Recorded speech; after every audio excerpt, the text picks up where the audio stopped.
পরশুদিন গিয়েছিলাম আন্টির সাথে শপিং করতে। আন্টি এসেছে বাড়ি থেকে অনেকদিন হলো। তাই ভাবলাম যে আন্টিকে নিয়ে একটু বের হওয়া যাক। আর তাছাড়া আন্টিও বলছিল যে অনেকদিন ধরে যে একটু বের হব।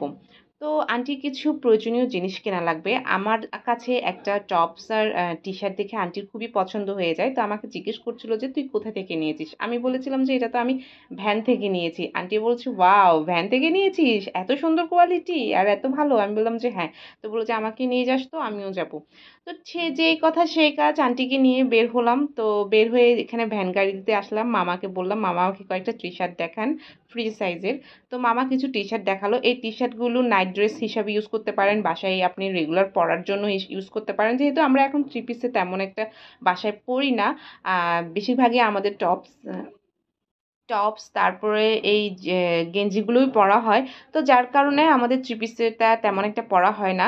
তো এগুলোই আমাদের বেশি প্রয়োজনীয় বলে মনে হয়। এই যে দেখতে পাচ্ছেন এখানে এই মামার কাছে আপনারা পেয়ে যাবেন একেবারে ১০০ থেকে শুরু করে একদম ৩০০ টাকার মধ্যে যত ধরনের গেঞ্জি বলেন, প্যান্ট বলেন সব পেয়ে যাবেন।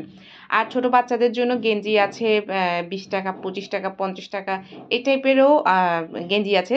আপনারা এটা ভাববেন না যে এটা ভ্যান গাড়ি, তবে এটা কিন্তু ভালো হবে না কোয়ালিটি।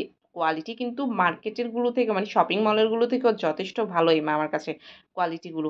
আর এই যে দেখতে পাচ্ছেন এখানে অনেক ধরনের জুতার কালেকশন। আর জুতাগুলোর কোয়ালিটি দেখে আমার আন্টি তো বলছিল, "এত ভালো জুতা আবার এখানে পাওয়া যায়?" আমি বললাম যে, "হ্যাঁ আন্টি, এখানের কোয়ালিটিগুলো ভীষণ ভালো। সেজন্য তো এখানে সবসময় ভিড় লেগেই থাকে। কারণ কোয়ালিটি অনুযায়ী জুতার দাম আমি মনে করি মার্কেটের তুলনায় মানে শপিং মলের তুলনায় অনেকটাই রিজনেবল। যেখানে শপিং মলে যদি সেটা ৳২,০০০ হয়, এখানে আপনি সেটা ৬০০, ৭০০, ৮০০ দিয়ে পেয়ে যাবেন।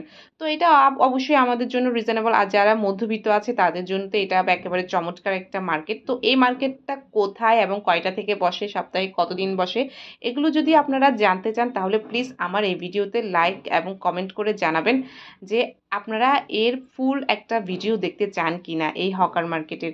এটা কিন্তু ঢাকা নয়, এটা কিন্তু চিটাগংয়ের হকার মার্কেট।